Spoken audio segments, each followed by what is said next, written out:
ආයුබෝවන් සුබෝදෑසනක් අපි උදෑසන අලුත් දවසක් අලුත් විදිහට කුමන දේ සමගින් ආරම්භ කරන්න උත්සාහ කළත් මේ දිනවල අපේ හිත කිසියම් වූ බියකින් විලී ගොස් තිබෙනවා තමයි කොරෝනා වසංගත තත්ත්වයත් එක්ක අපේ ජීවිත ගෙවන නිසා අපි ආරක්ෂා වීම ඔබ ආරක්ෂා වීම සහ අපේ පවුල්වල ආදරණීයයන් ආරක්ෂා කර ගැනීම කියන වගකීම සහ බිය අපේ හිතවල තිබෙනවා. නමුත් මූලික වූ සෞඛ්‍ය පුරුදු කිහිපයකින් අපිට අපේ නිරෝගීකම රඳා පවත්වා ගන්න පුළුවන් කියන කාරණාවත් අපි අමතක කරන්න හොඳ නැහැ. ඒ නිසා මේ ගෙවෙන හැම මොහොතක්ම අපි බොහෝම සැලකිල්ලෙන් අපි ගැනත් අනුන් ගැනත් හිතලා අපේ සෞඛ්‍ය පුරුදු යහපත් පවත්වා ගමු සහ අපේ රටේ සෞඛ්‍ය අංශ ගෙන යන වැඩපිළිවෙලට දායකත්වය ලබා දෙමින් අපේ දවස අපි ගත කරමු කියන කාරණාව අද විශේෂයෙන් ඔබට මතක් කරන්න ඕනේ. ඉතින් ඒ ගැනත් මතක් කරන ගමන්ම තමයි අපි සියුදෙස විදේශ තොරතුරු විශ්ලේෂණය කරන්න සූදානම් වෙන්නේ. ඒ වෙනුවෙන් අද මෙදිරියේ ඉඳලා ප්‍රවීණ විදේශ විචාරක මාධ්‍යවේදී ප්‍රසාද් ඩංගොඩගේ අයිබෝනට.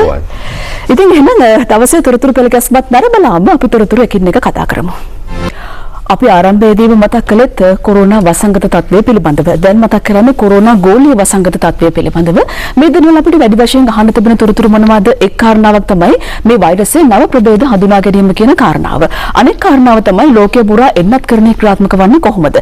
විශේෂ කාරණාව දැන් ඊයේ දවසේ වෙනකොට ඔබ අහන්න ඇති ඉන්දියාවේ මහාරාෂ්ට්‍ර ප්‍රාන්තයෙන් ඉන්දියාවේ පැතිරුණු ඩෙල්ටා ප්‍රභේදයේ නව ප්‍රභේදයක් හොයා ගන්නවා ඩෙල්ටා නිව් කියලා නව ප්‍රභේදයක්. දැන් මේ කාරණාත් එක්ක අපිට දැඩිව දැනෙන්නට පටන් මේ එන්නත් කරණය කියන ක්‍රියාවලිය කොහොමද ලෝකයේ පුරා සිද්ධ වෙන්නේ කියලා හොයා බලන්න. එතනිනුත් දුප්පත් රටවලට කොයි ආකාරයෙන්ද මේ එන්නත් ඔක ලැබීම කියන දේ සිද්ධ වෙන්නේ. ඒ සඳහා ජගත් සංවිධාන මොන ආකාරයක සොයා බැලීමක් සහ මැදිහත් වීමක් සිද්ධ කරනවාද කියන කාරණාවෙන්ම අපි අද වැඩසටහන ආරම්භ කරමු. දැන් මේ වෙනකොට අතරම තියෙන ලොකුම ප්‍රශ්නේ තමයි මේ එන්නත් නිසි පරිදි ලබා ගැනීම සහ ලෝපුරා සාධාරණ ලෙස එන්නත් බෙදා හැරීම. දැන් තවමත් මේ සිදුවෙන්නේ නැහැ කියන එක තමයි ලෝක සෞඛ්‍ය සංවිධානය ප්‍රකාශ කරන්නේ. දැන් ලෝක සෞඛ්‍ය සංවිධානය ඊයේ නිල නිවේදනයක් කළා. එහි ජ්‍යෙෂ්ඨ උපදේශක වෛද්‍ය බෲස් ඇල්බර්ට් කියා සිටිනවා මේ වෙනකොට දිලිඳු රටවල් වලට එන්නත් ලබා දීමේ වැඩපිළිවෙල ඉතාම බරපතල විදිහට අර්බුදයකට ලක් වෙලා තිබෙනවා කියලා. ලෝක සෞඛ්‍ය සංවිධානයේ අධ්‍යක්ෂ ජනරාල්වරයා ටෙඩ්රොස් අධ්නොම් ගෙබ්‍රියසස් මේ අදහස් තහවුරු කළා තියෙනවා. දැන් මේ වෙනකොට ලෝක සෞඛ්‍ය සංවිධානය බෙදා හැරලා තිනවා. අපි දන්නවා කොරෝනා වසංගතයත් එක්ක ලෝක සෞඛ්‍ය සංවිධානය කොවැක්ස් කියන වැඩපිළිවෙල ආරම්භ කළා මේ එන්නත් නිෂ්පාදනය සිදු වෙනකොට. ඒ කොවැක්ස් වැඩපිළිවෙල යටතේ අපි දැක්කා ලෝක සෞඛ්‍ය සංවිධානය උදව් කරනවා ලෝපුරා රටවල් 131කට මේ රටවල් 131කට මේ කොවැක්ස් වැඩපිළිවෙල යටතේ එන්නත් බෙදා හැරීම සිදු කළා. මේ රටවල් අර එන්නත් නිෂ්පාදනය නොකරන ඒ වගේම එන්නත් ලබා ගැනීමට අපහසු එමත් නැත්නම් මිලදී ගැනීමට ගැටලු සහගත තත්ත්වයන් තිබෙන. ඒ වගේම දැන් විවිධ ක්‍රම යටතේ එන්නත් ලබා ගැනීමේ දුෂ්කරතා පවතින මේ සියලු මේ විවිධාකාරයේ රටවල් වලට මේ කොවැක්ස් වැඩපිළිවෙල යටතේ සහන සැලසෙනවා. නමුත් මේ වෙනකොට ඒ ලෝක සෞඛ්‍ය සංවිධානය පෙන්වා දෙනවා රටවල් 131ට මිලියන එන්නත් මාත්‍රා මිලියන 90ක් බෙදා හැරලා තිබෙනවා. හැබැයි තවමත් අප්‍රිකානු මහද්වීපය වගේ ගත්තාම සමස්ත ජනගහනයෙන් 2%කට තමයි එන්නත් ලබා දීලා තිබෙන්නේ.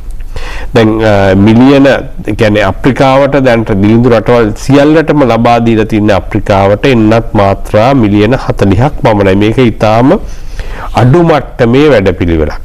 දැන් මොකද ලෝක සෞඛ්‍ය සංවිධානයේ ඉලක්කය වෙලා තිබුණේ මේ කොවැක්ස් වැඩසටහන යටතේ අපි අර කතා කරපු රටවල් 131කට ප්‍රමාණවත් පරිදි ඒ සෑම රටකම ජනගහනයෙන් 20%ක් ආවරණය වෙන පරිදි එන්නත් බිලියන 2ක් ඒ කියන්නේ එන්නත් කෝටි 200ක් මේ අවුරුද්ද අවසානයේ වෙනකොට බෙදා හැරීම තමයි ලෝක සෞඛ්‍ය සංවිධානය අදහස් කරලා තිබුණේ.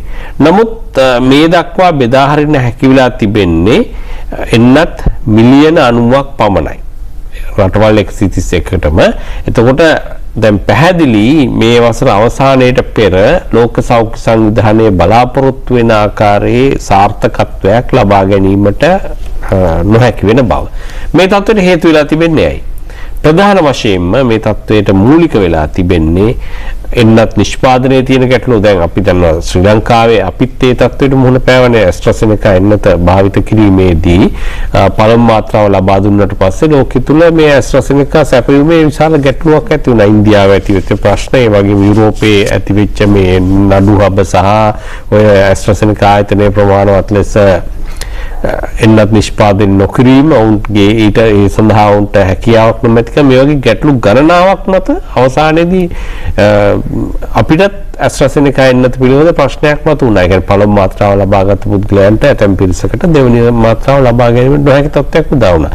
දැන් මේ තත්ත්වය තමයි ලෝකේ පුරාම තිබෙන්නේ. දැන් අප්‍රිකාවේ මේ වෙනකොට ලක්ෂ 4ක් විතර ඉන්නවා කියලා කියනවා ලෝක සෞඛ්‍ය සංවිධානයේ. මේ එන්නත් දෙවනි මාත්‍රාව ලබා ගන්න නොහැකි. අර මේ අපි කිව්වා 2%කටයි ලබා දීලා තියෙන්නේ කියලා.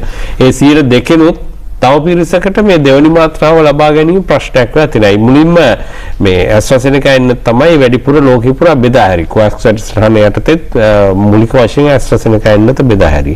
නමුත් අවසානයේ වෙනකොට එන්නත නිසි පරිදි සපයා ගන්නට දැන් කිසිම අතකින් බැරි වෙලා තියෙනවා. ඒ නිසා තමයි ලෝක සෞඛ්‍ය සංවිධානයේ විවිධාකාරයෙන් මේ පරීක්ෂණ කරන්නේ. අර පසුගිය සතියේදී කියන්නේ ඇස්ට්‍රාසෙනෙකා එන්නත පළමු මාත්‍රාව ලබාගත් පුද්ගලයන්ට දෙවනි මාත්‍රාව විදිහට ඇමරිකානු නිෂ්පාදනය කරන Pfizer BioNTech එන්නත ලබා දෙන්න පුළුවන් කියලා ලෝක සෞඛ්‍ය සංවිධානය නිර්දේශ කළා.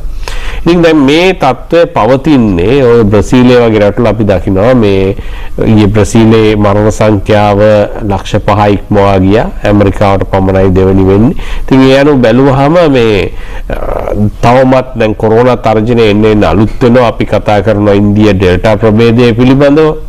ඉන්දියාවට ඉතාම දැඩි බලපෑම් එල්ල කරපු ඩෙල්ටා ප්‍රභේදය මේ වෙනකොට රටවල් 30කට අධික සංඛ්‍යාවකට බොහොම දරුණු විදිහට ව්‍යාප්ත වෙලා තිනවා. තවත් රටවල් රැසකට ඒ තර්ජනයේ මුහුණ පාලා තිබෙනවා. එතකොට දැන් ඒ ඩෙල්ටා ප්‍රභේදයත් එක්ක මතුවෙන තවත් ඉන්දියාවේ දැන් ටිකක් දුරට මේ තත්ත්වය අඩු වෙගෙන යනකොට අලුත් ප්‍රභේදයක් මතුවෙන ඩෙල්ටා ප්ලස් කියලා එක හඳුන්වන්නේ. මේ වෙනකොට අපි ප්‍රවෘත්ති වලින් ගැන කතා කළා. ඩෙල්ටා ප්ලස් කියන ප්‍රභේදය මේ වෙනකොට මහාරාෂ්ට්‍රය ඇතුළු ප්‍රදේශ ගණනාවකින් ඉස්මතු වෙලා තිබෙනවා. එහි ප්‍රබලතාවය හෝ තියෙන හානිදායක බව ගැන තවමත් කියන්න තරම් පරීක්ෂණ විධිමත් වෙලා නැහැ කියලා තමයි. කියන්නේ තවමත් ඒ ගැන පුළුල් පරීක්ෂණ සිදු කරනවා. කොයිතරම් බරපතලයිද කියලා මේ ඩෙල්ටා ප්ලස් කියන ප්‍රභේදය. එතකොට ඒ අතර වාරයේම ඉන්දියාවේ තවත් ගැටලු සහගත තත්ත්වයක් මතුවලා තිබෙන්නේ. දැන් අපි කතා කරා නවදිල්ලිය ඇතුළු මේ නාගරික ප්‍රදේශවල මේ කොරෝනා වෛරස් ව්‍යාප්තිය පිළිබඳව. එතකොට දැන් ඒ තත්ත්වයත් එක්ක ඉන්දියාව වගේ රටවල දැන් ඉන්දියාව විශේෂයෙන්ම ගත්තොත් කොරෝනා ව්‍යාප්තිය යම් ආකාරයකින් අඩුවක් පෙන්වුම් කරනවා. නමුත් ඒ අඩුවක් පෙන්වුම් කරන්නේ අර කලින් දරුණු ලෙස ව්‍යාප්ත වෙච්ච ප්‍රදේශවල පමණයි. දැන් මේ වෙනකොට අලුත් ප්‍රදේශ වෙත මේ ව්‍යාප්ත වෙලා තිබෙනවා.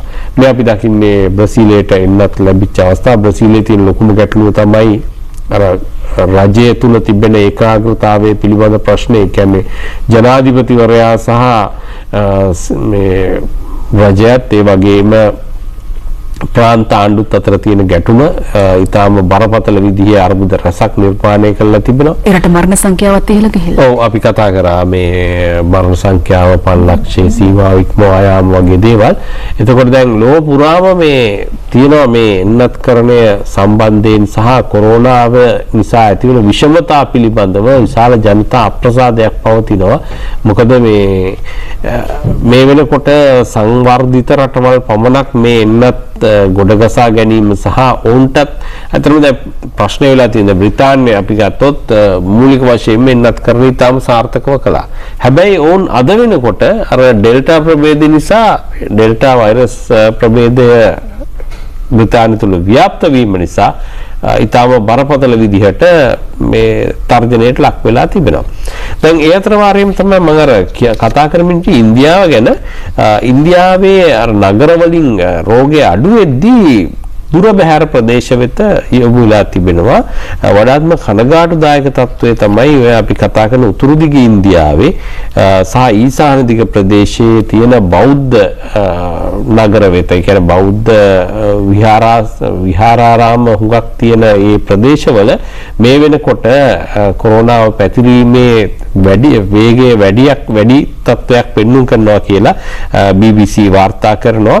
දැන් මේ වෙනකොට ටිබෙට් ප්‍රදේශයට ආසන්න ඒ වගේ බිහාරයේ උතුරු දිග ප්‍රදේශවල ගත්තොත් ඊළඟට වඩාත් ඊසාන දිග පැත්තට වෙන්න තියෙන ඇසෑම් ප්‍රාන්තයේ ඔන්න වගේ වඩාත් මේ උතුරු දිග පැත්තට උතුරු සහ ඊසාන පැත්තට බර වෙන්න තියෙන ප්‍රදේශවල බහුලව තියෙනවා බෞද්ධ විහාරාරාම.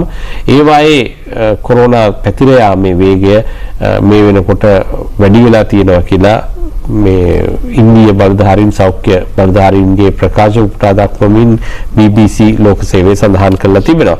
ඉතින් ඒ අනුව බැලුවහම මේ ඉන්දියාව තවමත් අභියෝග ගණනාවක ඉන්නේ. අර මම කතා කරපු ඩෙල්ටා ප්ලස් ප්‍රභේදයේ අභියෝගයත් එල්ල වෙද්දී ඉන්දිය රජය එන්නත්කරණය වේගවත් කරලා තිබෙනවා. දැන් ප්‍රථම වතාවට ඊයේ දිනේ තුල ඉන්දියාව එන්නත් මාත්‍රා මිලියන 8ක් ලබා දුන්න එක සාර්ථක වැඩසටහනක් මේ එන්නත් ලබා දීම. නමුත් ඉන්දියාවේ මේ වෙනකොට සම්පූර්ණයෙන්ම අපි ගත්තොත් ජනගහනයෙන් 5% පමණයි එන්නත්කරණයට ලක් කරලා තිබෙන. ඉන්දියාව කොතරම් වේගයෙන් කරත් දැන් මේ වෙනකොට ඉන්දියාව එරට නිෂ්පාදනය කරන තවත් එන්නතක් දැන් අපි කතා කරා AstraZeneca එන්නත නොලැබීම නිසා ප්‍රමාණවත් නොවීම නිසා මේ වෙනකොට ඇතිවලා තිබෙන ගැටලු සහගත තත්ත්වය පිළිබඳව ඒ නිසා ඉන්දිය රජය තවත් අනුමැතියට ලක් නොවූ එන්නත් පවා ලබා දීමේ කටයුතු සිදු කරමින් පවතිනවා කියලා තමයි වාර්තා වෙන්නේ. කොහොම වුණත් ඉන්දිය රජයේ ඉලක්කය වෙන්නේ කෙසේ හෝ එන්නත්කරණය වැඩි කිරීම තුළ අර ජනතාවගේ ප්‍රතිශක්තිය නංවලා මේ රෝගීට මුහුණ දීම. මොකද දැන් තුන්වෙනි රැල්ලක් පිළිබඳව ඉන්දියාව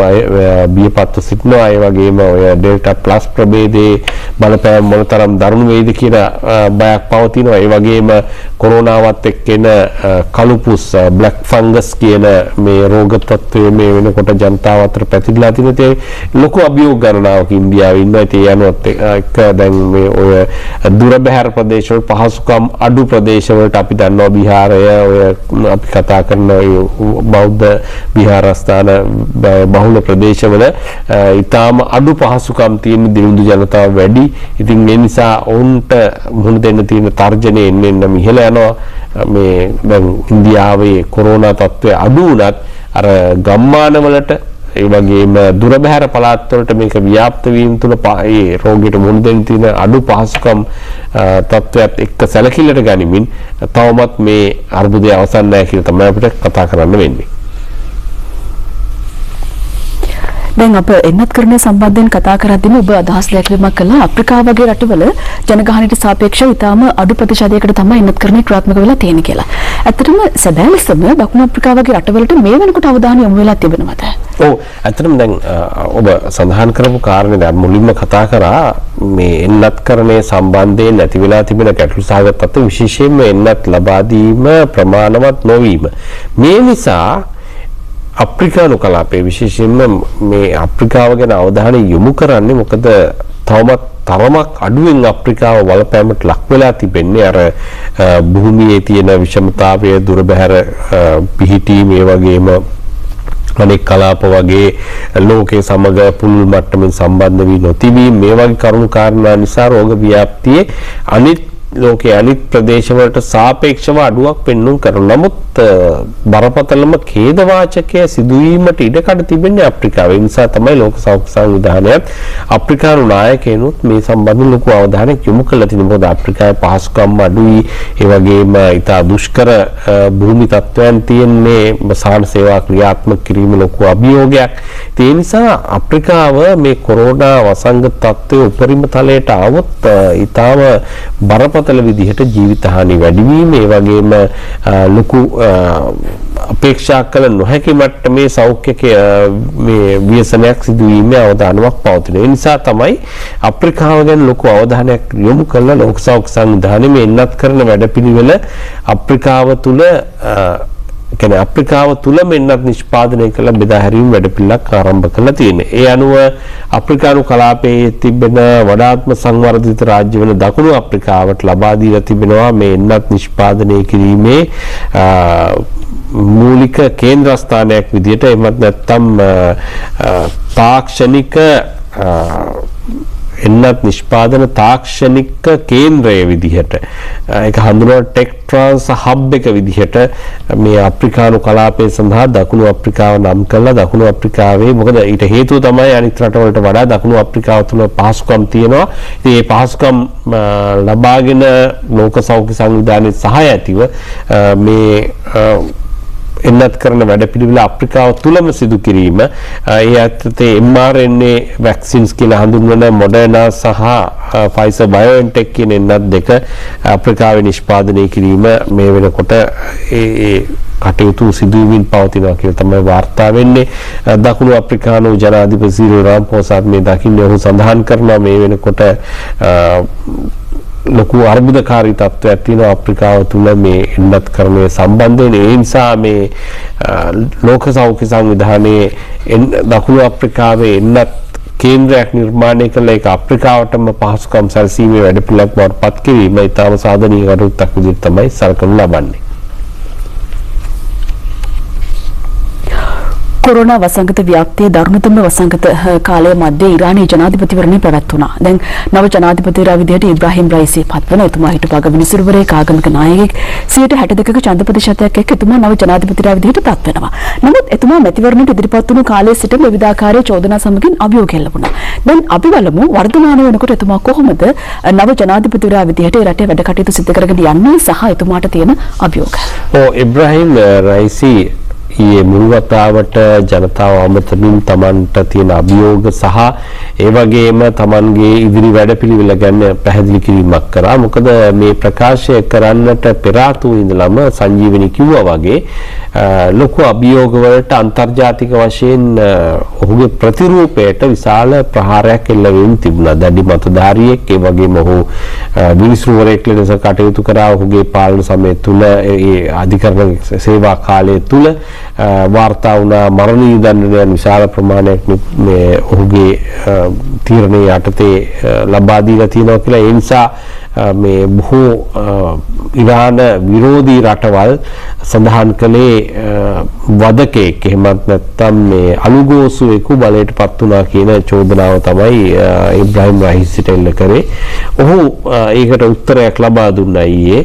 ඔහු සඳහන් කළා තමන්ගේ ඒ විනිසුරුවර පදවි ධර්ම කාලය යමක් කරා නම් ඒ සියල්ල කලේ මානව හිමිකම් ආරක්ෂා කරන්න. ඒ කියන්නේ වින්දිතයන්ට සාධාරණ ඉටු කිරීම සඳහා තමයි තීන්දුව తీරන ගත්තේ කියන එක ඉබ්‍රාහිම් රයිසි සඳහන් කරන. කොහොම වුණත් දැන් ඔහු ඉරානය තුල ජනප්‍රිය තේරීම් වුණාට බාහිර ලෝකයේ තුල විශේෂයෙන්ම බටහිර රටවල් තුල ඔහු සම්බන්ධයෙන් පැහැදිලිතාවයක් නැහැ. ඒ නිසා තමයි අපිට පේන්න තියෙන්නේ බොහෝ අන්තර්ජාතික මාධ්‍ය මේ වෙනකොට ආරම්භ කරලා තියෙනවා ඉරාන නව ජනාධිපතිවරයා ඉලක්ක කරගත්ත මෙහෙයුම් වැඩපිළිවෙල. මොකද බොහෝ යුරෝපා රටවල් එහෙම බලාපොරොත්තු වුණා ඉරානය තුල යම් කිසි කියන්නේ මේ ප්‍රතිසංස්කරණවාදී පාර්ශවය මීට වඩා බලවත් වෙයි කියලා. නමුත් ඒ සිහින සියල්ල බොද කරමින් නැවත වතාවක් අයතොල්ලා අලි කමේනිට වඩා සමීප පුද්ගලයෙකු ජනාධිපති පදවියට පත් වෙලා තිබෙනවා.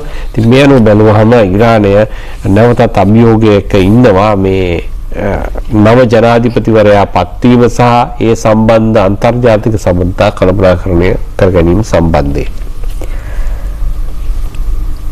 අප මීළඟට තෝරාගත් පුවත සම්බන්ධයෙන් විශ්ලේෂණයට පෙර ඔබේ මතකය ගෙන යනවා එක්තරා සිදුවීමකට මෑත කාලීනව සිද්ධ වෙච්ච ඔබට මතක ඇති බෙලරුසියේ එරට දේශ සීමාව පසු කරමින් සිටපු ගුවන් යානයක සිටි මාධ්‍යවේදියෙකු අත්අඩංගුවට ගැනීම සම්බන්ධ සිදුවීම. දැන් මේ සිද්ධියත් එක්ක බෙලරුස් රාජ්‍යයට ඇමරිකාවෙන් සහ යුරෝපා සංගමයෙන් දැඩි දෝෂ දාශනයට ලක්වීමට සිදු වුණා. ඒත් එක්කම නේටෝ වුන්ට අනුතුරු ඇඟවීමක් කරනවා. මේ සිද්ධිය මෙතනින් නවතුනේ නැහැ. මේ දක්වාම විවිධාකාරී පෙරළි සමගින් මේ සිදුවීම විදේශ මාධ්‍ය තොරතුරු විදිහට වාර්තා කරලා තිබෙනවා. අපි බලමු වර්තමානයේදී මේ සිද්ධියේ තත්ත්වය කොහොමද කියලා.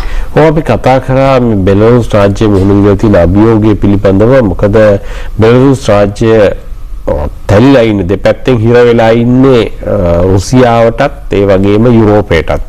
දැන් යුරෝපා බලවතුන්ගේ උදහසට ලක් වෙලා තිබෙනවා බෙලරුස් ජනාධිපති ඇලෙක්සැන්ඩර් ලුකෂෙන්කෝ යුරෝපයේ වැඩිම කාලයක් රාජපාලනය කරපු පුද්ගලයා. ඔහුට ඒ නිසාම බටහිර මාධ්‍ය හඳුන්වන යුරෝපයේ දීර්ඝතම ඒකාධිපතියා කියලා. ඉතින් ඒ තත්ත්වයේ යටතේ බෙලරුස් රාජ්‍යයට දැඩි සම්බාධක පැනවීමට ඇමරිකා එක්සත් ජනපදය, යුරෝපා සංගමය, කැනඩාව සහ බ්‍රිතාන්‍ය පියවර ගත්තා. දැන් සම්බාධක ක්‍රියාත්මක කරලා තිබෙනවා.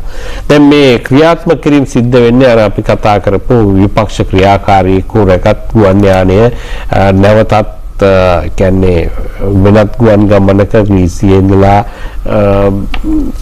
උතුරු දිග ප්‍රදේශයේ වෙත ගමන් කරමින් තිබියදී තමයි මේ අසල්වැසි ලිතුවේනියාව දක්වා ගමන් කරමින් තිබියදී තමයි මේ අත්අඩංගුවට ගැනීම සිද්ධ වෙන්නේ. දැන් ඒ ක්‍රියාවලියත් එක්ක විශාල ප්‍රශ්නයක් නිර්මාණය වුණා. අපි කතා කරා කොහොමද යුරෝපයේ ගුවන් ගමන් සඳහා මේ බාධාවක් වුණේ. ඒ වගේම බෙලරුස් රාජ්‍යයට ගුවන් ගමන් තහනමක් පැනෙව්වා. ඒ වගේම දැන් ඉන්පසුව මේ අලුත් සම්බාධක තුල බෙලරුස්සේ පාලකයන්, ඒ පාලන සම්බන්ධ පුද්ගලයන්, ඒ වගේම අනිකුත් බාහිරව තිබෙන ආයතන, බෙලරුස් රාජ්‍යයට අයත් විදේශ රටවල තිබෙන ආයතන, මේ සියල්ලටම මේ සම්බාධක එල්ල වෙනවා. ඊට ප්‍රධානම හේතුව වෙලා තියෙන්නේ අර කතා කරපු ගැටුම යුරෝපා සංගමය සහ රුසියාව. බෙලරුස් රාජ්‍ය රුසියාව පැත්තට නැඹුරු වෙලා තිබෙන බවට චෝදනා එල්ල වෙනවා. ඒ වගේම යුරෝපයේ හුඟක් උත්සාහ කරනවා බෙලරුස් රාජ්‍යයේ පාලනය වෙනස් කරලා රෙජිම් චේන්ජ් එකක් කරලා තමන්ට හිතකර තමන් ගොඩට කෙසේ හෝ බෙලරුස්ය තල්ලු කර ගැනීම, ඒ රුසියාවට අභියෝගයක් එල්ල කිරීම. අපි ඊළඟට කතා කරන්නේ ඇමරිකාවේ හිටපු ජනාධිපතිවරයා ඩොනල්ඩ් ට්‍රම්ප් පිළිබඳව. දැන් ඔබට හිතෙනවා ඇති කුමක්ද එතුමා සම්බන්ධ පුවත කියලා. අපි බලමු ඒ කාරණාවත්. දැන් මේ වොෂින්ටන් පෝස්ට් සාමාන්‍යයෙන් මේ ඩොනල්ඩ් ට්‍රම්ප් එක්ක කොහොමද මාධ්‍ය විදිහින් තරහින් එකත් අපි කියන්න ඕන. ගොඩ ප්‍රශ්න ඇති කරගත්තනේ. දැන් වොෂින්ටන් පෝස්ට් සුප්‍රකට පුවත්පත් ආයතනය ඩොනල්ඩ් ට්‍රම්ප් සම්බන්ධයෙන් පාලන සමයේ විවිධ සිද්ධීන් සම්බන්ධයෙන් කරුණු ඇතුළත් කළා පොතක් නිකුත් කළා තියෙනවා. පොතක් එළිදක්වලා තිබෙනවා. ඒ පොතේ සඳහන් වෙනවා එක තැනක මතභේදාත්මක ප්‍රකාශයක්. කියන්නේ ඩොනල්ඩ් ට්‍රම්ප් උත්සාහ කළා කියලා ඔය ගුවන්තනාමෝ බේ, කියන්නේ කියුබාවේ පිහිටලා තියෙන ඇමරිකානු සිරකඳවුරක් තිබෙනවා. ඔය මැද පෙරදිග සහ ඔය ඇෆ්ගනිස්තානයේ වගේ ප්‍රදේශවලින් අල්ලාගත්ත අල්-කයිඩා, ඒ වගේම IS සහ තලිබාන් වගේ ඒ සිරකරුවන් වඳවා තබ්බු.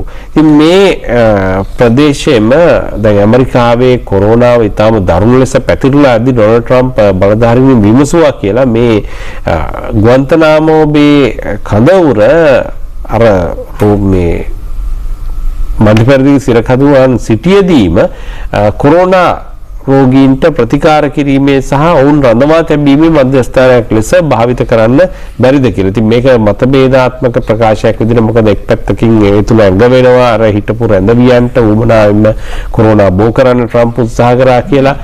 ඒ වගේම අනිත් පැත්තට ට්‍රම්ප්ට හිතවත් කට්ටිය කියන්නේ මේක ට්‍රම්ප් සාධනීය විදිහට ගත්ත තීන්දුවක්. නමුත් මේක ක්‍රියාත්මක වුණේ නැහැ. ඇමරිකාවට තියෙන තර්ජන පිටුදැකීම් සඳහා තිබෙන ඒ කොරෝනා තර්ජනයේ පිටුදැකීම් ගත ක්‍රියාමාර්ගයක් විදිහට සලකනවා. ඉතින් කොහොමද ට්‍රම්ප් මුල් කරගෙන තවත් මතභේදයක් නිර්මාණය වෙලා තියෙනවා කියලා විතරක් අපිට කියන්න පුළුවන්. දෙවන ලෝක යුද්ධයේදී ජර්මනිය රුසියාව ආක්‍රමණය කරන්නේ අද වගේ දවසක. අද එහි 80 වෙනි සංවත්සරය. අපි ඒක තෝරාගත්තු පොතක්.